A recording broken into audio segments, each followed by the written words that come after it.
தலைநகர் சென்னையில் கனமழை கொட்ட தொடங்கியிருக்கக்கூடிய காட்சிகளை நாம் பார்த்து வருகிறோம். தென்மேற்கு வங்கக்கடலில் காற்றழுத்த தாழ்வு பகுதி உருவாகியிருக்கும் நிலையில் அடுத்த 36 மணி நேரத்தில் காற்றழுத்த தாழ்வு மண்டலமாக வலுப்பெறும் என வானிலை ஆய்வு மையம் எச்சரிக்கை விடுத்திருக்கிறது.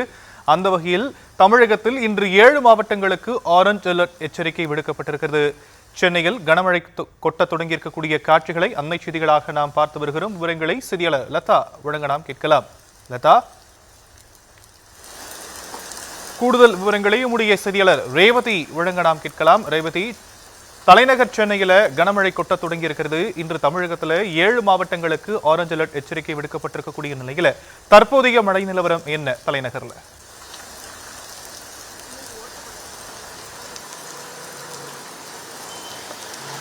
வணக்கம். இன்றைய தினத்தை பொறுத்தவரை அதிகாலையில் இருந்தே பல்வேறு இடங்களில் சென்னையின் முக்கிய இடங்களில் தொடர்ந்து மழை பெய்து வருகிறது.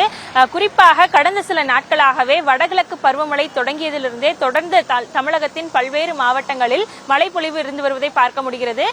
அவ்வப்போது மழை விட்டு பெய்து வந்தாலும் கூட வரக்கூடிய நாட்களில் மழையின் அளவு அதிகரிக்கும் என்று வானிலை ஆய்வு மையம் தரப்பில் தெரிவிக்கப்பட்டிருக்கிறது. அந்த அடிப்படையில் தென்மேற்கு வங்கக்கடல் பகுதியில் தற்பொழுது ஒரு காற்றழுத்த தாழ்வு பகுதி உருவாகி இருக்கிறது. அது தொடர்ந்து வரக்கூடிய 24 மணி நேரத்தில் காற்றழுத்த தாழ்வு மண்டலமாக வலுப்பெறும் என்றும் தெரிவிக்கப்பட்டிருக்கிறது.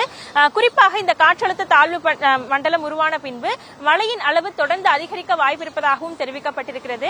தமிழகத்தை பொறுத்தவரை பல்வேறு மாவட்டங்களிலும் குறிப்பாக நீலகிரி, கோயம்புத்தூர் உள்ளிட்ட மாவட்டங்கள், அது மட்டுமின்றி திருவள்ளூர், சென்னை, திண்டுக்கல் உள்ளிட்ட பல்வேறு மாவட்டங்களிலும் தொடர்ந்து மழைப்பொழிவு நீடித்து வருகிறது.